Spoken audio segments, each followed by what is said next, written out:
Sir ఎలా జరుగుతుంది sir ప్రచారం ఎలా జరుగుతుంది? ఈ ప్రస్తుతానికి ఇప్పుడున్న పరిస్థితులు ఎలా ఉన్నాయి? ఎన్డీఏ కూటమికి ఎలా గెలుపు ఎలా కనిపిస్తుంది? ప్రచారం చాలా బాగా జరుగుతూ ఉంది. ప్రజల్లో ఆ రెస్పాన్స్ అనేది మనకి ఇంకా ఉత్సాహాన్ని ఊపునిస్తూ ఉంది. వాళ్ళు రిసీవ్ చేసుకుంటున్నటువంటి విధానం, వాళ్ళు ఆదరిస్తున్నటువంటి విధానం, ఆప్యాయత చూపిస్తున్నటువంటి ఆప్యాయతతో మనకి ఇంకా ఆ స్టైల్ అనేది తెలియట్లా. చాలా ఊపుగా ముందుకెళ్ళిపోతా ఉన్నాం. దానికి చాలా ప్రజలకు కూడా రుణపడి ఉంటాం. చాలా ఆనందంగా ఉంది. ప్రచారం బ్రహ్మాండంగా ఉంది.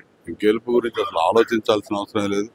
గెలుపు నేను ఆలోచించడం కాదు, వాళ్ళే మానేశారు. వాళ్ళు ఇక్కడ అభ్యర్థి ఎప్పుడైతే పక్కకు పోయాడో వాళ్ళ ఓటమిని వాళ్ళే అంగీకరించినట్టు. ఎందుకని వెళ్ళిపోయారంటారు సార్? మినిస్టర్గా చేసి ఈ కాన్స్టిట్యున్సీకి ఏమన్నా అభివృద్ధి చేశారంటారు ఈ 5 ఏళ్లలో? జనరల్గా 3 సార్లు నా మీద ఆయనే పోటీ చేశాడు, 3వసారి గెలిచాడు. నేను ఏ శాఖ మంత్రిగా ఉన్నానో అదే శాఖ మంత్రిగా కూడా ఆయన కూడా ఉన్నాడు. మళ్ళీ ఆటోమేటిక్గా 4వసారి నా మీద పోటీ చేసి ఆయనకంటే నేను విజయం సాధించి ఇవన్నీ చేశాను, నాకే ఓట్లేయండి అని రావాలి. మరి రాకుండా వెళ్ళారంటేనే జనానికి అర్థం అవుతా ఉంది కదా ఎందుకు పోయారు అనేది. ఏమి చేసింది ఏమీ లేదు కాబట్టి, శూన్యం కాబట్టి, చెప్పుకోవడానికి ఏమీ లేదు కాబట్టి పక్కకి వెళ్ళిపోయారు. పక్కకు తప్పించింది ఆవిడ పార్టీ కూడా. దాని గురించి ప్రత్యేకంగా నేను చెప్పాల్సిన అవసరం లేదు. ముఖ్యంగా ఇక్కడ ఉన్న పరిస్థితి నియోజకవర్గంలో రోడ్లు కావచ్చు, డ్రైనేజీ సమస్యలు కావచ్చు, తాగునీటి సమస్యలు కావచ్చు, ఇవన్నీ కూడా చాలా ఇబ్బందికరంగా కనిపిస్తున్నాయి ఎక్కువగా ప్రజెంట్ ఇప్పుడు కనిపిస్తుంది.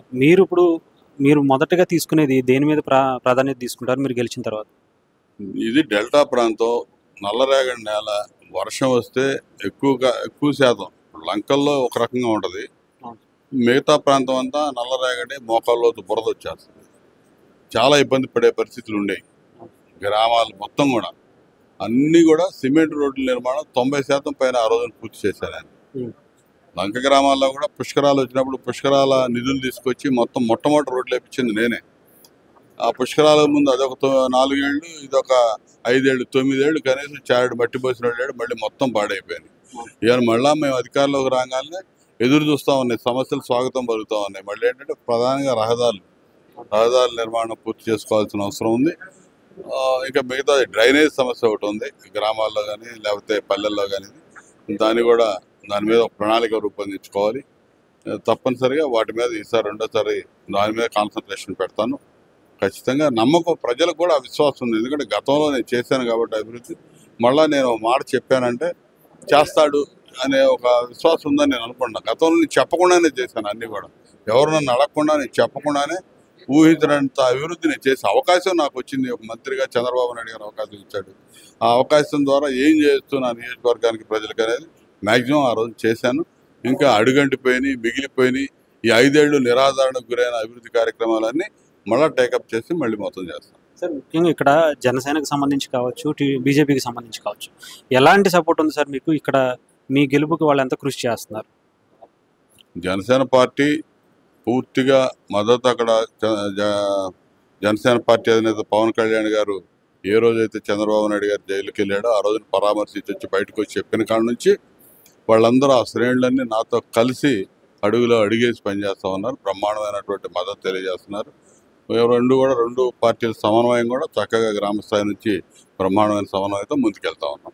ముఖ్యంగా ఇక్కడ ఈ కాన్స్టిట్యున్సీకి సంబంధించిన ఇప్పుడు వైసీపీ నుంచి ఎలాంటి ఏమన్నా పోటీ వచ్చే అవకాశం ఉందంటారు? కొత్తగా వచ్చిన వ్యక్తి అనుకోవచ్చు. మీరు గతంలో ఇప్పుడు 4వసారి మీరు పోటీ చేయడం కూడా, ఈసారి ఎలాంటి అవతల నుంచి మీకు పోటీ వచ్చే అవకాశం ఉంది? చూశారు కదా, 3 సార్లు పోటీ చేసిన ఆయనే వాళ్ళకి కనపడకుండా వెళ్ళిపోయాడు. కొత్తగా వచ్చిన ఆయన ఏమన్నా ఫ్రెషా? ఏం 2 సార్లు 10 ఏళ్ళ నుంచి ఒక నియోజకవర్గంలో ఇన్ఛార్జిగా ఉన్నాడు. 2 సార్లు అసెంబ్లీకి అక్కడే నిలబడాలి కదా ఇన్ఛార్జిగా ఉన్నవాడు. ఆడ పనికిరాడని వీళ్ళ భాగవతం ప్రజలు బట్టబయలు చేశారు కాబట్టి వాళ్ళకి అర్థమైపోయింది. కాబట్టి ఇక్కడ ఆదరించరు, ఇక్కడ పనికిరాడు, కొత్త చోట పంపించి ప్రయోగం చేద్దామని ఇక్కడ పంపించారు. అది ప్రజలకు క్లియర్గా అర్థమవుతుంది. కాబట్టి దాని గురించి నేను ఆలోచించాల్సిన అవసరం లేదు. ఇకపోతే జగన్మోహన్ రెడ్డి గారు ఆయన మీద దాడి ఏదైతే జరిగిందో అది ప్రతిపక్షాల మీదే ఇంకా రుద్దే ప్రయత్నం అయితే చేస్తున్నారు. దీన్ని ఎలా చూస్తారు సార్? చూశారు కదా, ప్రజలందరికీ అర్థమైంది. కోడికత్తి డ్రామా అర్థమైంది, వివేకానంద రెడ్డి హత్య అర్థమైంది. మేము అనేది ఏం కాదు. ఆయన ఇంట్లో జగనన్న వదిలిన బాణం షర్మిల గారే చెబుతా ఉంది, సునీత గారు చెబుతా ఉంది. వాళ్ళ అమ్మ అమెరికా వెళ్ళిపోయింది, మధ్యలో ఏ సమాధానం చెప్పలేక. వాళ్ళ కుటుంబమే చెబుతా ఉంది ఎట్లాంటి వాడు జగన్మోహన్ రెడ్డి అని. ఆ రోజు నాటకం ఏ విధంగా వేశాడు, వివేకానంద రెడ్డి హత్యను ఏ విధంగా రాజకీయానికి వాడుకొని చంద్రబాబు నాయుడు గారి మీద నెట్టానికి ప్రయత్నం చేశాడు. కోడికత్తి డ్రామా ఆడి ఒక దళిత యువకుడిని 5 ఏళ్లు మొన్నటి దాకా జైల్లో ఉన్నాడు. పోయిన నెలలో బయటకు వచ్చాడు. 5 ఏళ్లు జైల్లో పెట్టించాడు అన్యాయంగా. ఇవన్నీ ప్రజలకు బట్టబయలైనాయి.